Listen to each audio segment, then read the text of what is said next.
जंगल यानी एक शहर जहाँ प्रकृति निवास करती है, पशु पक्षियों, पेड़ पौधों, नदी नालों और पहाड़ों के रूप में। यदा कदा इंसान भी वहाँ पहुँचता था, सुकून खोजते, प्रकृति का आनंद लेने, लेकिन अब उन्हें नष्ट करने। हम अब इन जंगलों पहाड़ों में भी अपना शहर जबरन भरते जा रहे हैं। हमें इस बात की परवाह नहीं कि पहाड़ और जंगल हमारी आवश्यकता है, जीवन दायिनी है। बात शुरू हुई है जंगल से। एक इतना घना जंगल था कि दिन में भी अंधेरा रहता था। एक दिन कुछ घुमक्कड़ इस जंगल में आए। बेचारे सुबह से शाम तक चारों तरफ दौड़ भाग करते रहे। थक कर चूर सब जंगल के बीच एक वट वृक्ष के नीचे आराम करने बैठ गए। एक दूसरे से कह रहे थे, बाप रे बाप, कैसा भयंकर जंगल है, कितना खौफनाक है। थोड़ी देर बाद सब चले गए। वट वृक्ष जो उनकी बातें ध्यान से सुन रहा था, सोचने लगा, जंगल क्या होता होगा? यह जंगल कोई प्राणी है, डरावना है। सोच विचार के बाद उसने पास ही खड़े बांस से पूछा, भैया बांस, तुमने जंगल देखा है? बांस ने कहा, जंगल? वो क्या होता है? बरगद ने सोचते हुए कहा, कोई खूंखार प्राणी होगा। अभी दो पाए आए थे ना, वे उसकी बात कर रहे थे। बहुत ही डर रहे थे जंगल से। तुम तो बड़े लंबे हो, जरा देखो ना। बांस ने अपनी फुनगी उठा उठा चारों तरफ नजर डाली, फिर बोला, नहीं, मुझे कोई नया प्राणी नहीं दिख रहा। हम शेर से पूछेंगे। अब दोनों शेर की प्रतीक्षा करने लगे। कुछ देर बाद झरने का पानी पीने के लिए शेर आ निकला। दोनों ने चिल्लाकर पूछा, शेर भैया रुको, तुमने जंगल देखा है? शेर गुर्रा कर बोला, वह कौन है? बांस बोला, वो बड़ा ही खतरनाक जानवर है, दोपाया भी उससे डरता है।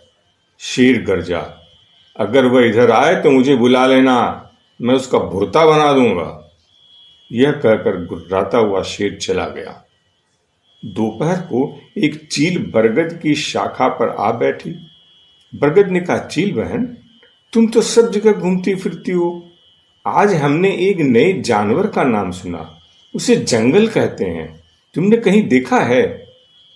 चील ने सीटी बजाई, फिर बोली, जंगल नाम का प्राणी तो नहीं देखा मैंने। अगर दिखाई दिया तो यहां आकर जरूर बताऊंगी। वह अपने पंख खोल आकाश में यह जा वह जा। अब बांस और बरगद सोचने लगे, शेर को नहीं मालूम, चील को नहीं मालूम, क्या पता यह प्राणी पाताल में रहता हो। हमें सांप से पूछना चाहिए। रात होते ही सांप बाहर घूमने निकला। बरगद और बांस को नींद कहां। सांप को देखते ही बोल उठे, सांप भैया, तुम तो जमीन के नीचे रहते हो, तुमने जंगल नाम का प्राणी देखा है? सांप ने कुंडली मारकर सोचा, फिर बोला, नहीं, मैंने नहीं देखा। हमारे पड़ोस में चींटी, मकोड़े, कीड़े और कई बिच्छू होते हैं, लेकिन जंगल नहीं देखा। दूसरे दिन सुबह एक नई गौरैया आई। बड़ी प्रसन्न थी, नाच रही थी, चहक रही थी, कह रही थी, हश, छूटे उस शहर से। आदमी सांस लेने नहीं देते थे, इधर से भागते थे, उधर से भागते थे। हमारे लिए कहीं कहीं घोंसला बनाते भी नहीं थे और बनाने भी नहीं देते थे। अब तो शहर से यह जंगल ही अच्छा है। जंगल? जंगल का नाम सुनते ही बरगद और बांस चौकन्ने हो गए। पूछा, जंगल वह क्या होता है? चिड़िया चहकी और बोली, अरे, हम तुम सभी तो जंगल के ही हिस्से हैं। देखो ना, कितने सारे पेड़ पौधे जहां तहां एक साथ रहते हैं, कितनी बेलें हैं, न जाने कितने पशु पक्षी जानवर कीड़े मकोड़े सांप बिच्छू हैं। यहाँ इंसान नहीं रहता, इससे तो इंसान डरता है। यह सुनते ही बरगद और बांस खुश हो गए। जिस जंगल को लेकर वे सब इतने परेशान हो रहे थे, उसका पता शहर से आई एक चिड़िया से इतनी सहजता से दे दिया।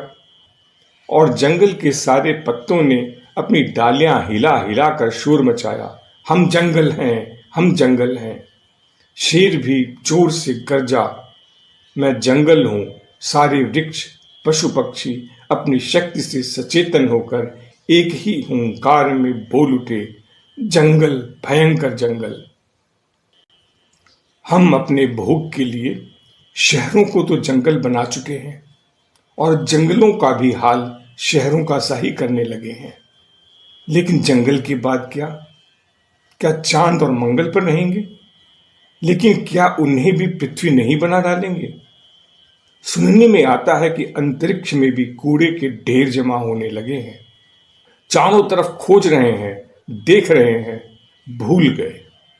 ऋषि मुनि कह गए, कहीं दौड़ने की जरूरत नहीं है, बाहर खोजना नहीं है, क्योंकि जो हमें चाहिए वह बाहर नहीं, हमारे अपने अंदर ही है।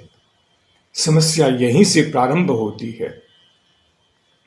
बाहर देखना तो हम जानते हैं, लेकिन अंदर देखना हम सीखे ही नहीं।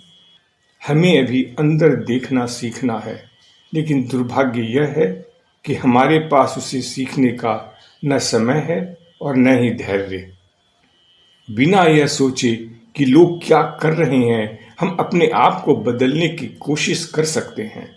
1 से 2, 2 से 4, 4 से 8 और इस प्रकार पूरी दुनिया बदल सकती है।